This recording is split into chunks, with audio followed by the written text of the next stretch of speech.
I would love to ask you, what is your favourite Shakespeare sonnet? I believe it's like as the waves make towards the pebbled shore, so do our minutes hasten to their end. I won't go on. I could go on. Please do. No, perhaps not. I mean, the reason I ask is because, I mean, I know you've done a lot of work on Shakespeare. I would love to know what you make of... There's been a lot of recent adaptations. Like, I don't know if you know of The Northman, that film with Stellan. Yeah, and that's obviously a take on Hamlet. Yeah. I mean, what do you make of the interpretations, modern interpretations of Shakespeare? Well, there are transformations like that. Sure, yeah. That's a different kind of thing from an interpretation. So, well, I think they're perfectly valid, and it's exactly what Shakespeare would have done. You know, taking an existing story and bending it to your own ends. Absolutely fine by me. Shakespeare's still going to be there at the end of it. If you ask me about interpretations of Shakespeare in the theatre, I find on the whole that they have become very literal and very often inclined to yoke the plays to something, a specific parallel reality. So, for example, Hamlet so often becomes about CCTV cameras. It's like the surveillance state. But Hamlet is about so infinitely more than that. But it tends to limit it. What I, to put it in a rather grand way, fear is that we're too often approaching Shakespeare just consciously rather than from the unconscious, which is where it emerges from. So the poetry, in the larger sense, the resonance of events and characters has diminished in my experience of theatre going. And you might well say, oh, well, that's just taste in acting. You know, we don't like the idea of poetic utterance or intensity of inner life is not so interesting to us. What's interesting is what's the meaning of the play and what relevance does it have to us. So I'm inclined to move away from that position, the what relevance does it have to us, in favour of the what is really inside this play. Not what does it remind me of, it's what's there, what's really in the play. That's interesting because, I mean, I think of something, again, you mentioned Hamlet. I mean, it's funny you say CCTV because most of the interpretations I've seen of it seem to place Denmark in a sort of a fascist state. And, you know, I even think of something like, I don't know if you saw Coriolanus, the Ray Fiennes, the film that he made of it. And he turned, and I thought that was fantastic. I mean, it's funny you say you think it's become sort of narrower. I mean, do you think that has something to do with the fact that we are kind of, I don't know, overloaded with choice or something like that, that people need a more refined, and that's not the right word, but a sort of narrower view because we are just bombarded with so many other things that we need a narrower interpretation?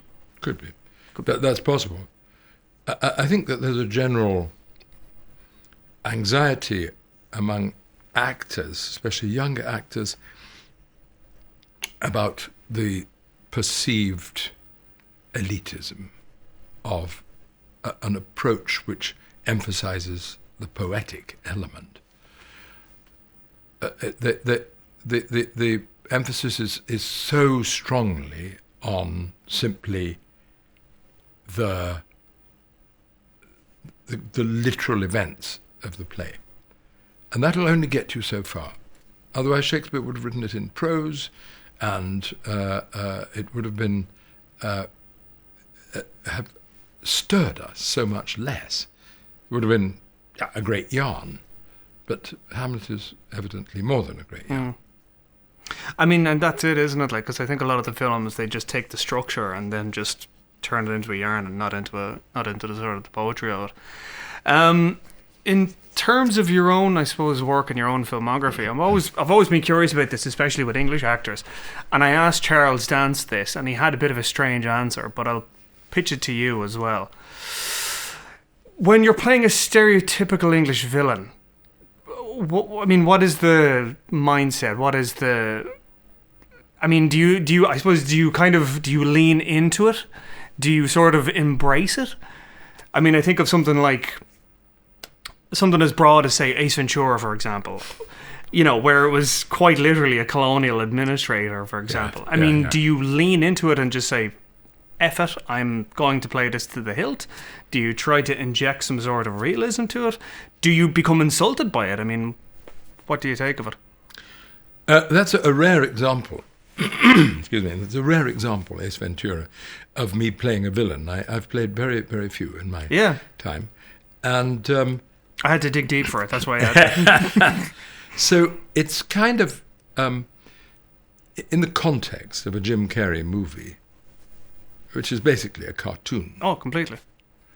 Then I think you have to find the cartoon image,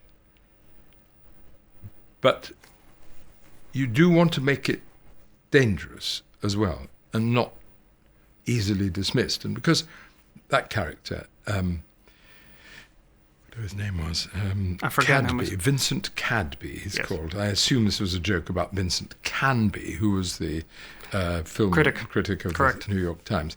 But anyway, Vincent Cadby is cruel to animals. That's the premise. And the film, of course, is about a pet detective. So I tried as much as I could to show that cruelty, to such an extent that when I first got on my horse, I'm not really an equestrian, I have to say, but anyway, when I got on my horse, I thought I have to whip the horse in the film. So I thought, well, I better let it just know what I'm going to do physically, the horse. Sure. And I hit my boots very, very hard. Right. Well, the sound was enough. The animal jolted leapt in the air, sure. through me, and I did. Something said to me, get back on this horse, get on it, even though I was quite scared. So I did. I got climbed on the horse and then pulled it back and shouted at it. And the trainers, we were shooting in Texas, said, in Charleston, actually, Carolina, said, that's right, Simon, you show him you hate him. Why, good guy, you got the idea there. And I could draw on that when I was playing the character. Sure. Quite well, as well as nursing my bruises. But with something like, say, Scrooge, for example, I mean, I know you're a great lover of Charles Dickens. Scrooge is more of a tragic figure, I suppose, isn't he? Yes, in the wider sense that he's killed off his humanity completely, as well as, of course, punishing a lot of other people financially.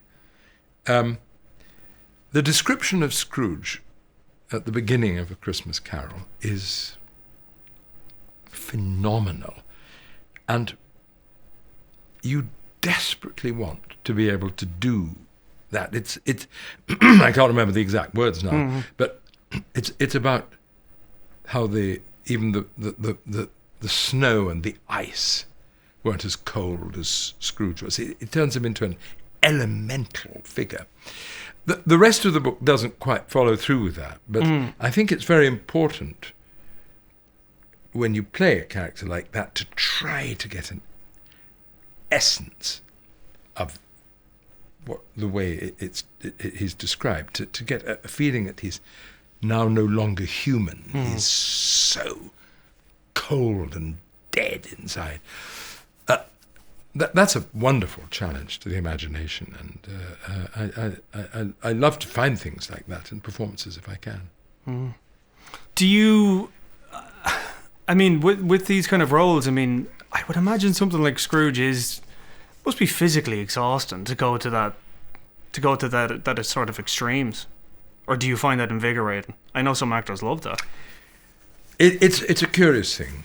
When you've established the character, when you've created him within you, when you're thinking his thoughts, to a certain extent, once you've really completed that work, the character plays himself.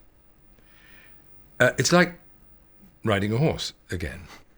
The engine is the horse, and you're just guiding it a little bit, little flick of whip, maybe. And that's what you're... So you're keeping a character on the rails. Sure. The character in itself, or himself, will have the tendency to go off the rails. And you have to guide him back. Yeah, to serve the play. Interesting. It's a very strange experience, which I don't think will, for many people who aren't actors, will find it easy to comprehend. But it's having another life within you, which has its own rules. I mean, is it dissociative? It must be. I mean, do you lose a sense of self? I always wonder about that with a lot of actors. Because I know Joe Pesci, for example, one of the reasons he stopped acting was because he said he had just lost a complete sense of self. Never. I have never done that. And I wouldn't recommend it, ever. It's a different thing. Although the character takes you over, you're still there. You have to be. If you're not, then you're really, really in trouble. Because you're on the brink of psychosis then. But you hear about all these like method actors and all this kind of stuff, and they go to all these... You don't subscribe to any Not of a fan of it at all. Not at all. No. I think that there's a... You're then in a territory which is...